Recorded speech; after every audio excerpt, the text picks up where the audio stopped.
ಇಲಕಲ್ಲ bus ನಿಲ್ದಾಣದ milk ಪಾರ್ಲರ್ನಲ್ಲಿ ಹುಳುಗಳ ದರ್ಬಾರ್, ಸಾರ್ವಜನಿಕರ ಆರೋಗ್ಯದ ಜೊತೆ ಚೆಲ್ಲಾಟ.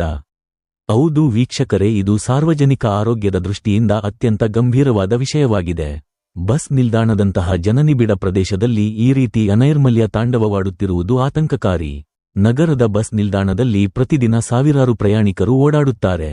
ಬಿಸಿಲಿನ ಬೇಗೆಯಿಂದ ಹಾಗೂ ಬಾಯಾರಿಕೆಯಿಂದ ದಾಹ ತೀರಿಸಿಕೊಳ್ಳಲು ಜನರು ನಿಲ್ದಾಣದಲ್ಲಿರುವ ಮಿಲ್ಕ್ ಪಾರ್ಲರ್ಗೆ ಮುಗಿಬೀಳುತ್ತಾರೆ.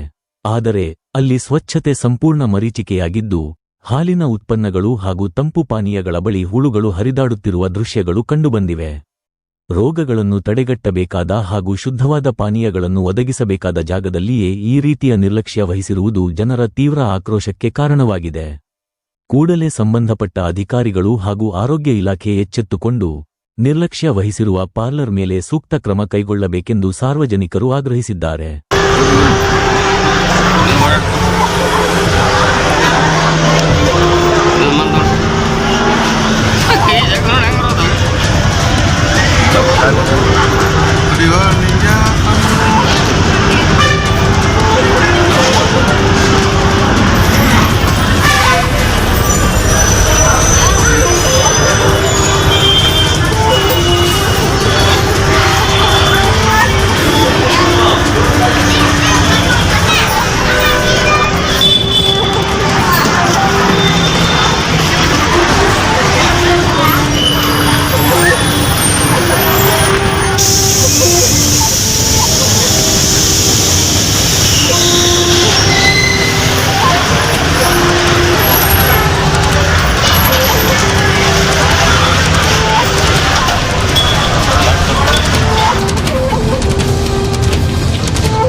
ನಮಸ್ತೆ ಗೆಳೆಯರೇ, ನಂದಿನಿ ಮಿಲ್ಕ್ ಪಾರ್ಲರ್ನಲ್ಲಿ ಜೇಡಗಳ ಓಡಾಟ. ಸಂಬಂಧಪಟ್ಟ ಅಧಿಕಾರಿಗಳು ಇದನ್ನು ಪರಿಶೀಲನೆ ಮಾಡಬೇಕು.